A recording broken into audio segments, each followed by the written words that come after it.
Education is supposed to be the great equalizer. You study hard, you pass the test, you build a future.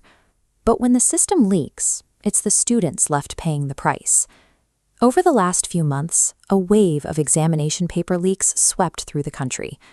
In response, thousands of furious students took to the streets of Delhi, gathering at Jantar Mantar to demand answers. The response was immediate.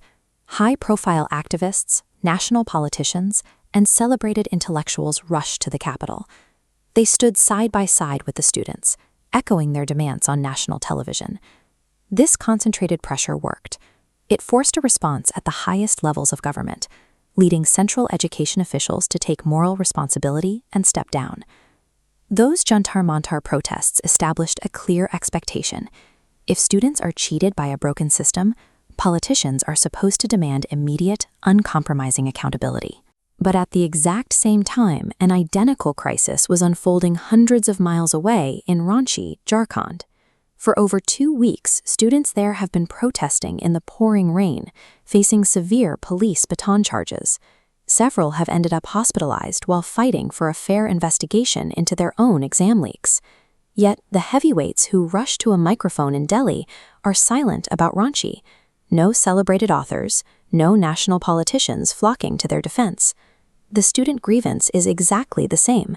So why does the volume of national outrage depend entirely on which state the students happen to live in?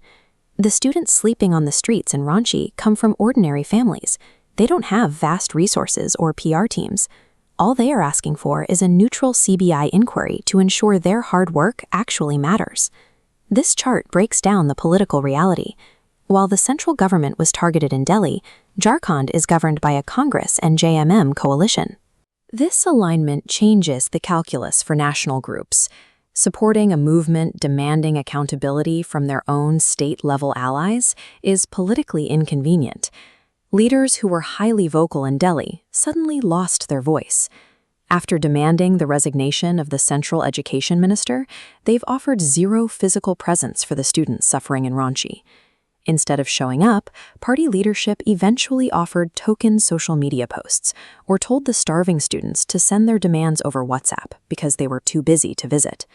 When you map out the responses, a clear pattern of selective engagement emerges. The intensity of support appears tied to the political identity of the government in power rather than the scale of the student crisis.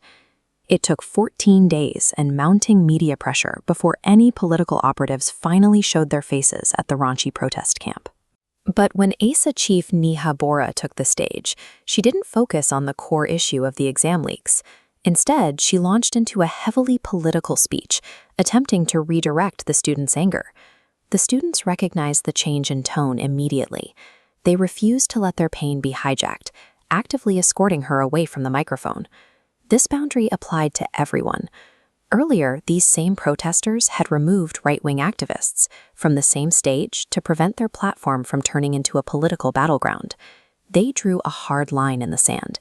Their movement is about securing their futures, and they made it a strict no-go zone for national proxy wars. This brings us back to the standards set in Delhi. The prevailing argument was that a broken system requires the minister in charge to step down.